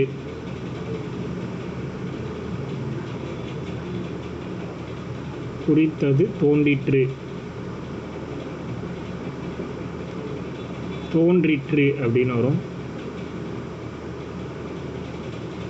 இந்த ரெண்டுமே ஒரே வரி தான். அடுத்தடுத்த லைனில் எழுதிக்கோங்க. தொல்காப்பியம்ங்கிற நூலில் பள்ளி இலக்கியத்தை பற்றி பேசுகிற ஒரு வரி இது.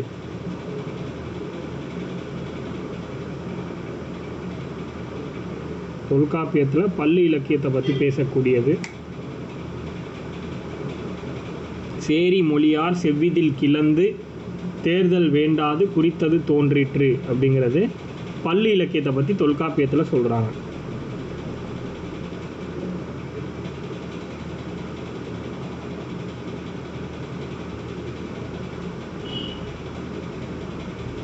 அதுக்கடுத்து வேறு என்ன இருக்குது இதில் அப்படின்னா, இந்த நூலுடைய சிறப்புகள். இந்த நூலோட சிறப்பு என்னெல்லாம் இருக்குது அப்படின்னா, சிறப்பு பெயர்னு வேணால் போட்டுக்கோங்க. சிறப்பு என்னெல்லாம் அப்படின்னா, ஏசல் இலக்கியம். ஏசல் இலக்கியம்னு ஒரு பெயர்.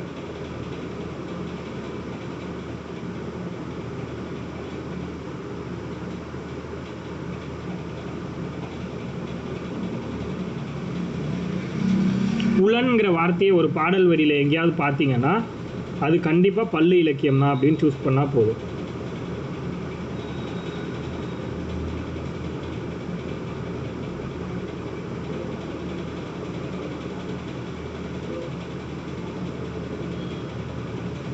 புரியுதா? ஏசல் இலக்கியம்னு ஒரு பெயர். மருத நிலத்து நந்தா விளக்கம் அப்படின்னு ஒரு பெயர். மருத நிலத்து நந்தா விளக்கம்.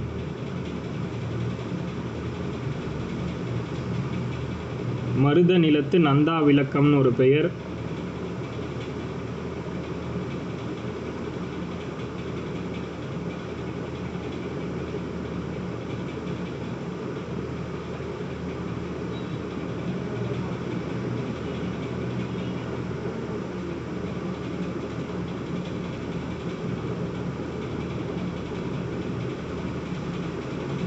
மருத நிலத்து நந்தா விளக்கம்னு ஒரு பெயர்.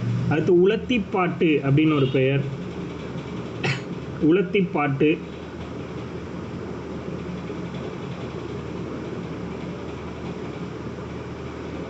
அடுத்து சந்த இசை மிகுந்த நூல்.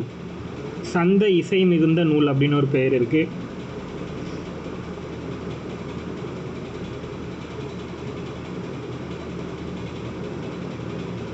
சந்த இசை மிகுந்த நூல் அப்படின்னு ஒரு பெயர் இருக்குது. அடுத்து ஒரு கண்டென்ட்டாக சொல்கிறோம், ஒரு 2 லைன் வரும், அதை நோட் பண்ணிக்கோங்க. உழவு தொழிலின் சிறப்பு. உழவு தொழிலின் சிறப்பு. உழவர் வாழ்க்கை முறை. உழவு தொழிலின் சிறப்பு உழவர் வாழ்க்கை முறை. உழவு தொழிலின் சிறப்பு உழவர் வாழ்க்கை முறை.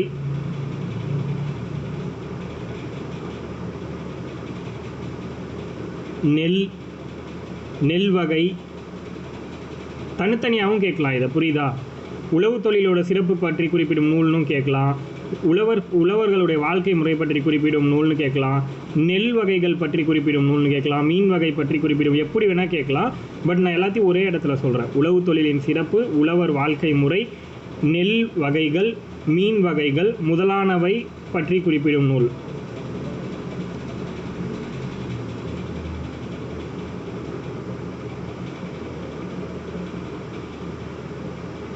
அடுத்தது இந்த பல்லு இலக்கியத்தில் ஒரு பல்லு இலக்கியம் பார்ப்போம். முக்கூடர் பல்லு அப்படின்னு ஒன்று இருக்குது. முக்கூடர் பல்லு.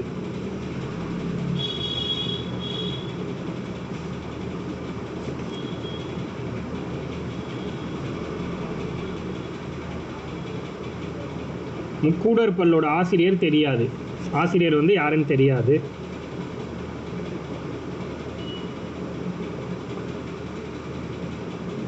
அதே மாதிரி இந்த நூல் இயற்றப்பட்ட காலகட்டம் 17ஆம் நூற்றாண்டு. முக்கூடர் பல்லு ஆசிரியர் தெரியாது. இந்த நூல் இயற்றப்பட்ட காலகட்டம் அப்படின்னா 17ஆம் நூற்றாண்டு.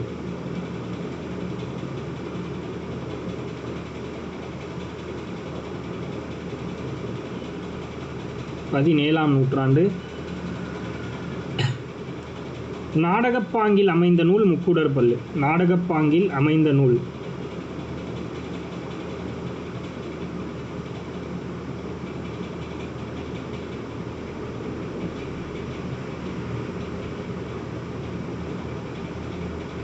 நாடகப்பாங்கில் அமைந்த நூல். அதே மாதிரி விருத்தப்பாவால் அமைந்த நூல். நாடகப்பாங்கில் அமைந்த நூல், விருத்தப்பாவால் அமைந்த நூல்.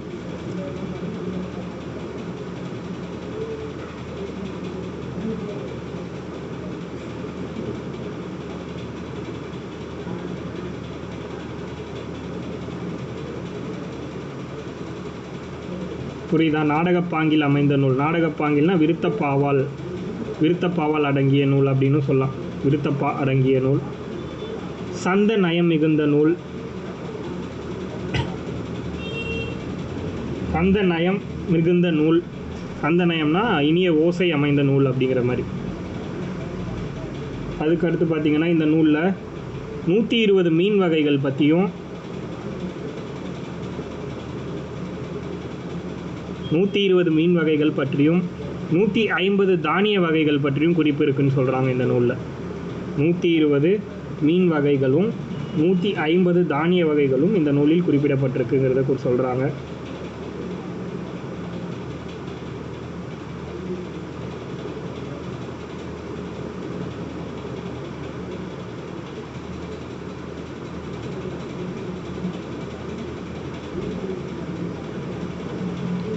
சைவ வைணவங்களை ஒன்றிணைக்கும் லட்சிய நூல் அப்படின்னு ஒரு கான்செப்ட் இருக்குது. இந்த கொஷின் ஆல்ரெடி கேட்டிருக்காங்க ப்ரீவியஸ் இயரில். சைவ வைணவங்களை ஒன்றிணைக்கும் லட்சிய நூல். சைவ வைணவங்களை ஒன்றிணைக்கும் லட்சிய நூல் அப்படின்னா அது முக்கூடர் பல்லு. சைவ வைணவங்களை ஒன்றிணைக்கும் லட்சிய நூல் முக்கூடர் பல்லு. ரொம்ப முக்கியமான பாயிண்ட் இது.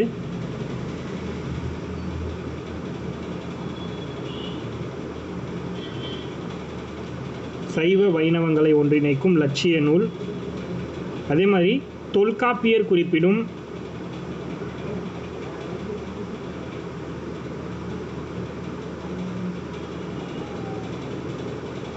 தொல்காப்பியர் குறிப்பிடும் 8 வகை வனப்புகளில் ஒன்று புலன். தொல்காப்பியர் குறிப்பிடும் 8 வகை வனப்புகளில் ஒன்று புலன்.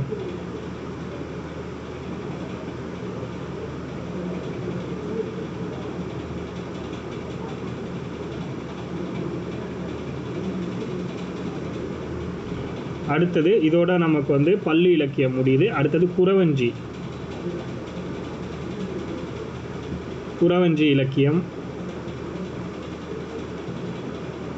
அதாவது குறவஞ்சி சிற்றிலக்கியம். குறவஞ்சினா அதிலே பேர்லேயே இருக்குது பாருங்கள். குறிஞ்சி நில மக்கள் பற்றி பாடுற இலக்கியம்னா குறவஞ்சின்னு சொல்கிறாங்க.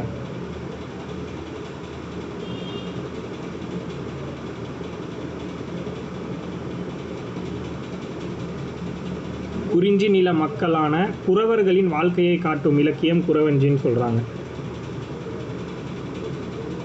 குறிஞ்சி நில மக்களின் வாழ்க்கையை காட்டும்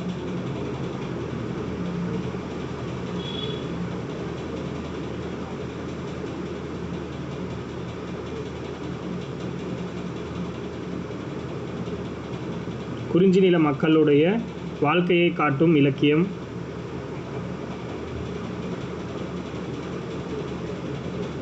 அதாவது குறி சொல்கிற மாதிரின்னு சொல்லுவாங்க இது.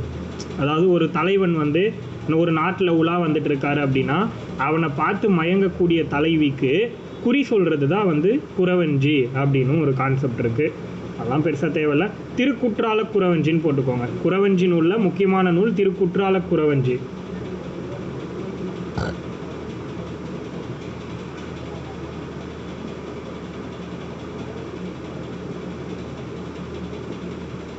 திருக்குற்றால குறவஞ்சி. அதோட ஆசிரியர் வந்து திரிகூட ராசப்ப கவிராயர். திரிகூட ராசப்ப கவிராயர் ஆசிரியர்.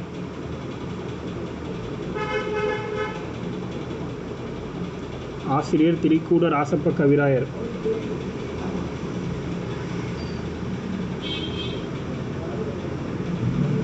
ஊர் மேலகரம். இவர் பிறந்த ஊர் அப்படின்னு பார்த்தோம்னா மேலகரம்.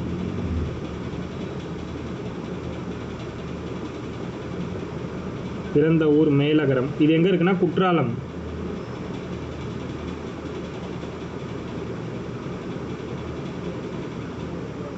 பிறந்த ஊர் மேலகரம், எங்க இருக்குன்னா குற்றாலம்.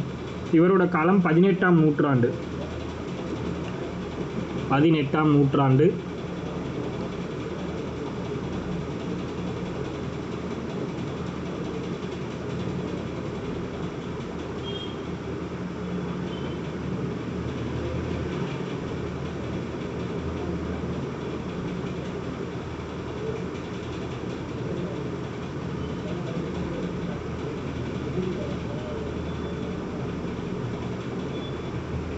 அடுத்தது பார்த்தீங்கன்னா இதோட சிறப்பு பெயர்கள்.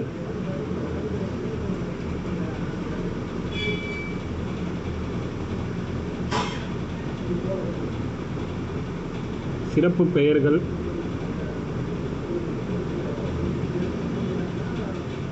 குறத்திப்பாட்டு,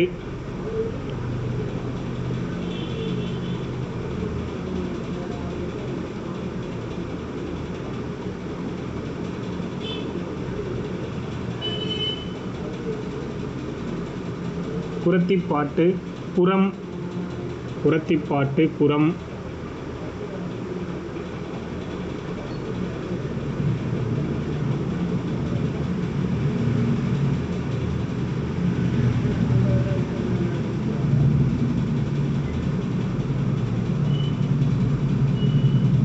குறத்திப்பாட்டு, குறம். குறவஞ்சி இலக்கியம்.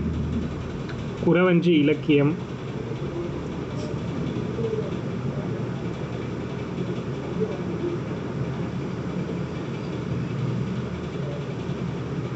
குறவஞ்சி இலக்கியம். குறவஞ்சி நாடகம். குறவஞ்சி நாடகம். இது எல்லாமே இதோட சிறப்பு பெயர்கள். அதே மாதிரி திருக்குற்றால குறவஞ்சி தான் முதல் குறவஞ்சி நூல்னு சொல்றாங்க. முதல் குறவஞ்சி நூல் திருக்குற்றால குறவஞ்சி.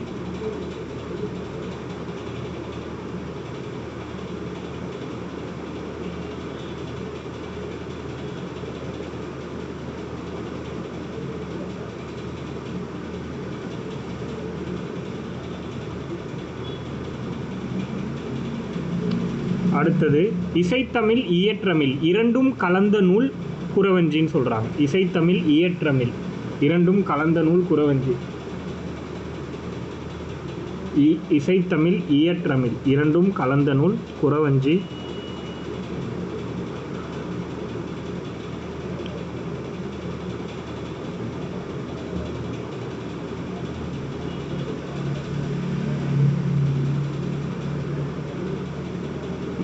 இசைத்தமிழும் இயற்றமிழும் கலந்த இரண்டும் கலந்த நூல்.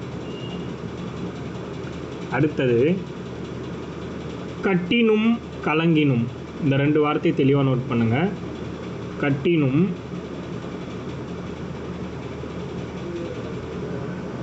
கலங்கினும்.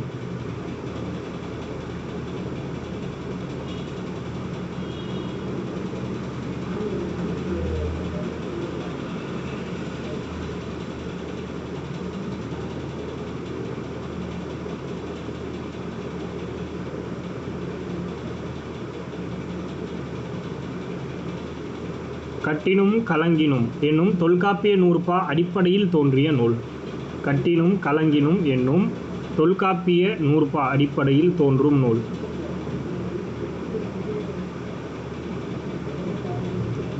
கட்டினும் கலங்கினும் என்னும் தொல்காப்பிய நூற்பா அடிப்படையில் தோன்றிய நூல். அடுத்து இசை நயமும் ஓசை நயமும் மிகுந்த நூல். இசை நயமும் ஓசை நயமும் மிகுந்த நூல்.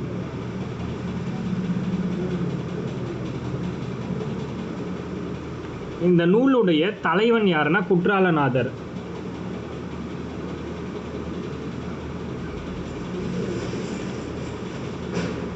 தலைவன் குற்றாலநாதர், தலைவி வசந்தவல்லி. ஆல்ரெடி டிஎன்பிஎஸ்சியில் கேட்டது இந்த நூலுடைய தலைவி. திருக்குற்றால குறவஞ்சிங்கிற நூலுடைய தலைவி யார் அப்படின்னா வசந்தவல்லி. இது அடிக்கடி கேட்குற கொஷின் டிஎன்பிஎஸ்சியை பொறுத்த வரைக்கும். அடுத்தது உலா. குறவஞ்சி முடிஞ்சது, அடுத்தது உலா.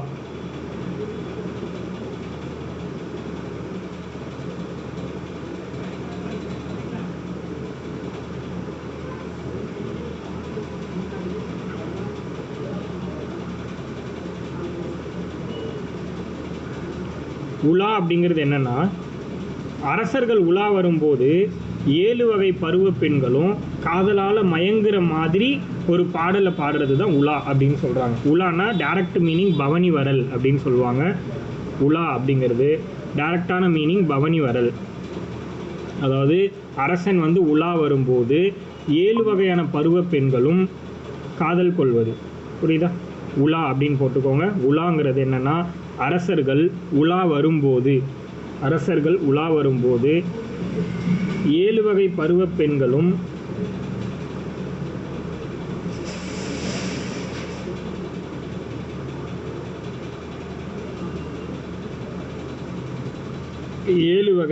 பெண்களும் காதலால் மயங்குவதாக புனையப்பட்டது உலா. காதலால் மயங்குவதாக புனையப்பட்டது உலா.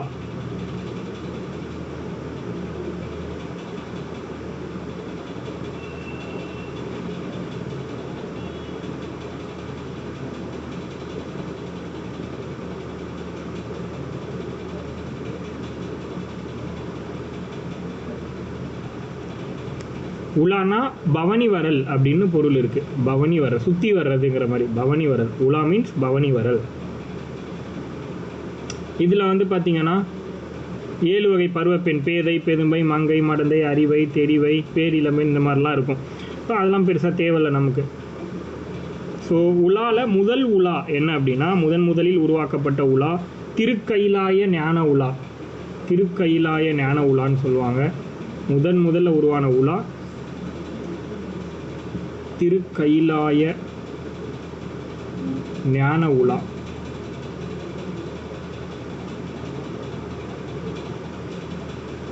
இதுதான் முதல்ல உருவான உலா.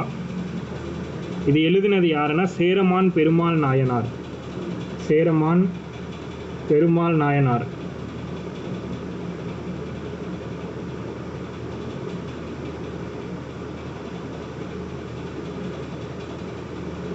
இதோட ஆசிரியர் சேரமான் பெருமாள் நாயனார்.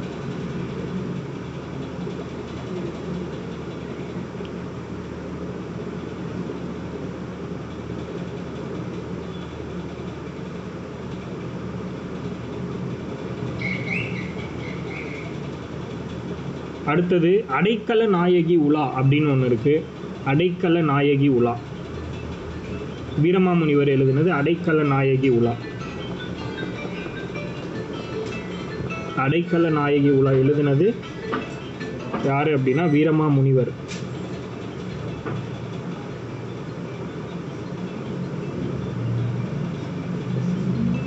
அடைக்கல நாயகி உலா வீரமாமுனிவரோடது. அடுத்து மூவர் உலா, ஒட்டக்கூத்தரோடது. மூவர் உலா.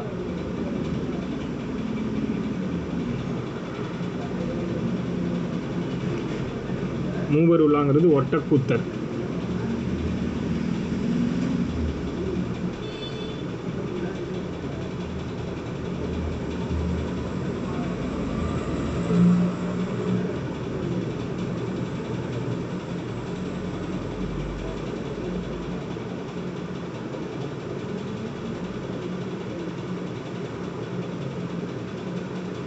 அதுக்கடுத்து இந்த மூவர் உலா அப்படிங்கிறது ஒட்டக்கூத்தர் எழுதினாது. அது என்ன மூவர் உலானா, 3 அரசர்களை பற்றி பாடினதுனால மூவர் உலா அப்படின்னு பேர் வந்துச்சு. யார் யார் அந்த 3 அரசர்கள் அப்படின்னா, விக்ரம சோழன்,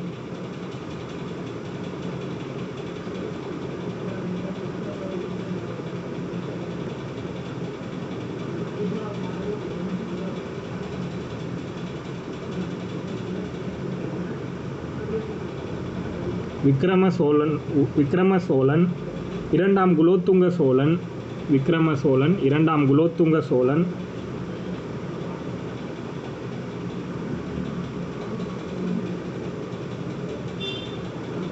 விக்ரம சோழன் இரண்டாம் குலோத்துங்க சோழன் ராஜராஜ சோழன்.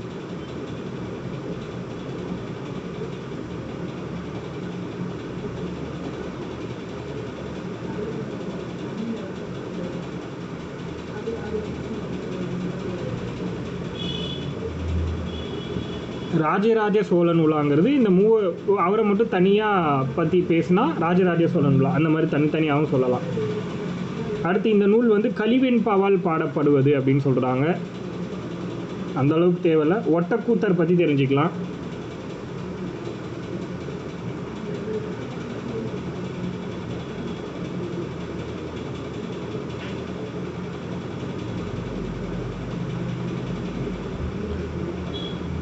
ஒட்டக்கூத்தர் 12ஆம் நூற்றாண்டை சேர்ந்தவர். ஒட்டக்கூத்தர் 12ஆம் நூற்றாண்டு. இவர் எழுதின நூல்கள் என்னென்னு சொல்கிறேன், நோட் பண்ணிக்கோங்க. ஒட்டக்கூத்தரோடது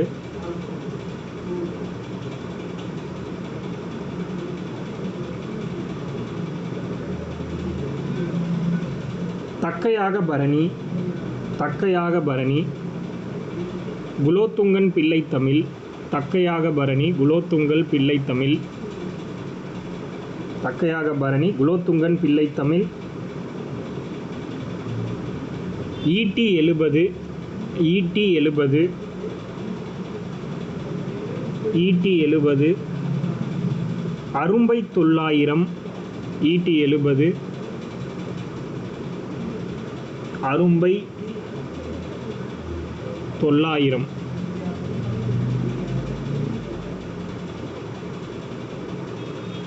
அரும்பை 900.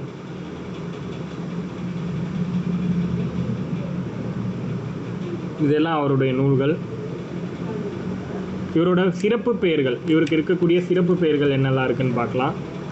இவருடைய வேறு பெயர்கள் அல்லது சிறப்பு பெயர்கள்: கவி சக்கரவர்த்தி,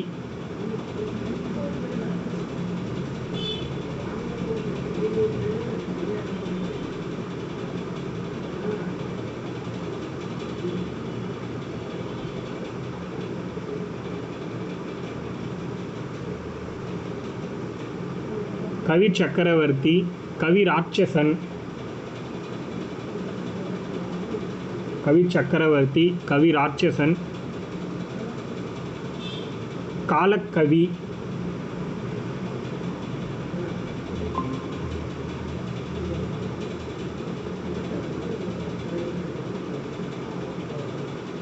கவி ராட்சசன், காலக்கவி,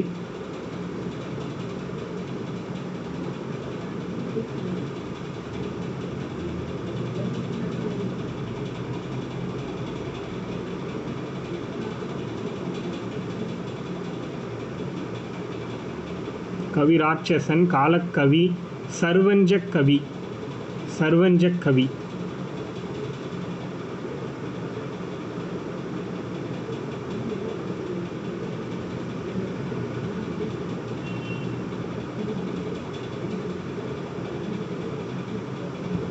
சர்வஞ்சக்கவி.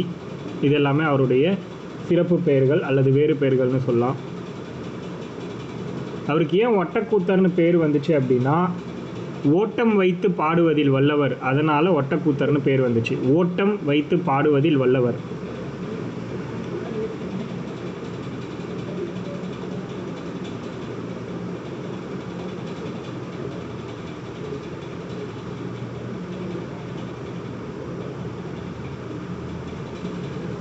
ஓட்டம் வைத்து பாடுவதில் வல்லவருங்கிறதுனால ஒட்டக்கூத்தர்னு பேர் வந்துச்சு.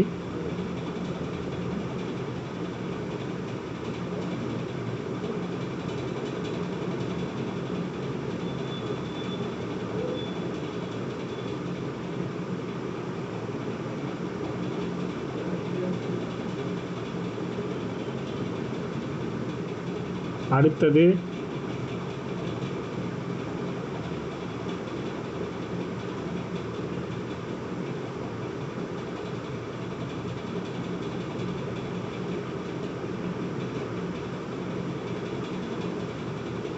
இவரோட காலகட்டத்தில் வாழ்ந்தவங்க கம்பர், புகழேந்தி புலவர்,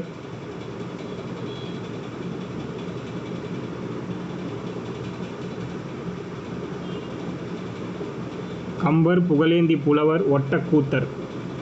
இவங்கெல்லாம் ஒன்றா வாழ்ந்தவங்க ஒரே காலகட்டத்தில். கம்பர், புகழேந்தி புலவர், ஒட்டக்கூத்தர்.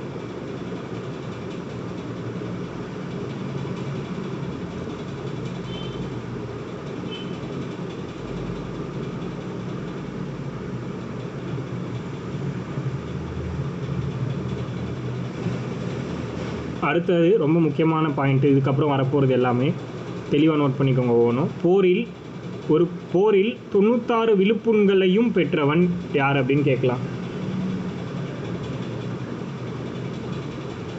போரில் 96 விழுப்புண்களையும் பெற்றவன் சோழன் விஜயாலயன். போரில் 96 விழுப்புண்களையும் பெற்றவன் யார் அப்படின்னா சோழன் விஜயாலயன்.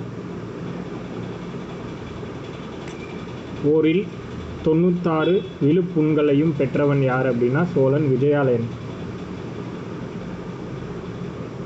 ரொம்ப முக்கியமான கேள்விகள் இதுக்கப்புறம் வர ஒவ்வொன்றும்.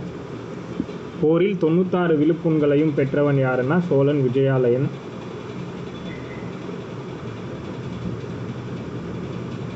அடுத்தது தில்லைக்கு பொன் வேய்ந்தவன் முதலாம் பராந்தகன். தில்லைக்கு பொன் வேய்ந்தவன் முதலாம் பராந்தகன்.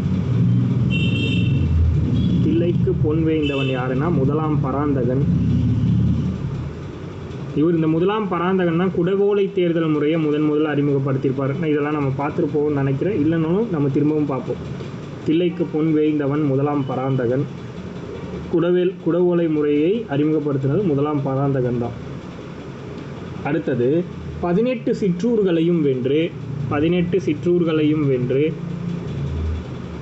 18 சிற்றூர்களையும்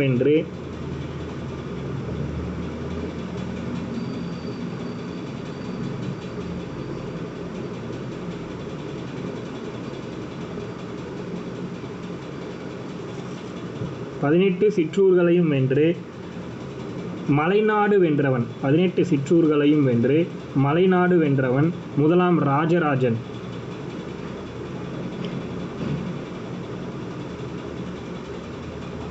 18 சிற்றூர்களையும் வென்று மலைநாடு வென்றவன் முதலாம் ராஜராஜன்.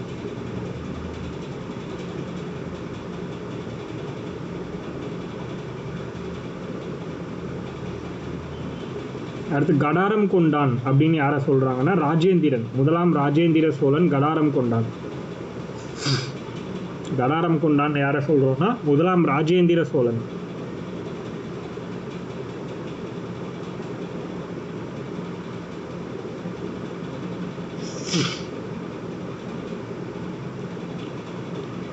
அதுக்கடுத்து கொப்பத்து போரில் 1000 யானைகளை கொன்றவன். கொப்பத்து போரில் 1000 யானைகளை கொன்றவன் யார் அப்படின்னு கேட்கலாம். கொப்பத்து போரில் 1000 யானைகளை கொன்றவன், யானைகளை வென்றவன் போட்டுக்கோங்க. கொப்பத்து போரில் 1000 யானைகளை வென்றவன் முதலாம் ராஜேந்திர சோழன். கொப்பத்து போரில் 1000 யானைகளை வென்றவன்.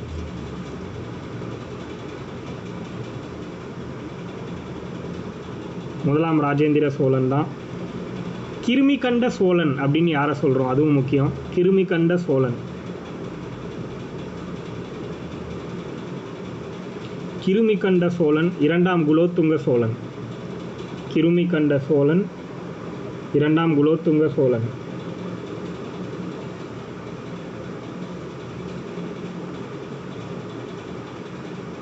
கிருமி கண்ட சோழன் இரண்டாம் குலோத்துங்க சோழன். அடுத்தது மேருமலையின் உச்சியில் புலிக்கொடியை நட்டவன்.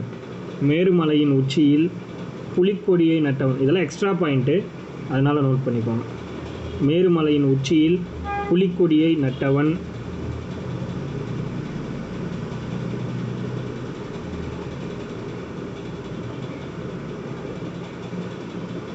மேருமலையின் உச்சியில் புலிக்கொடியை நட்டவன் காவிரி கரைகளை உயர்த்தி கட்டியவன். காவிரி கரைகளை உயர்த்தி கட்டியவன். இதெல்லாம் யாரை சொல்லலாம்? கரிகாலன். இது ரெண்டுத்துக்குமே ஆன்சர் யாருன்னா கரிகாலன். இதையும் தெளிவாக நோட் பண்ணிக்கோங்க. ஆக்சுவலி நமக்கு இதோட சிற்றிலக்கியங்கள் கான்செப்ட் முடியுது. இப்போ நம்ம லாஸ்ட்டாக பார்த்தது வந்து ஒரு சில எக்ஸ்ட்ரா பாயிண்ட்ஸ் தான். இந்த சோழர்கள் பற்றி வந்துச்சு இல்லையா மூவருளால், அதனால் முக்கியமான சோழர்களை பற்றி நம்ம அப்படியே மேலோட்டமாக பார்த்தோம். கிளியரா?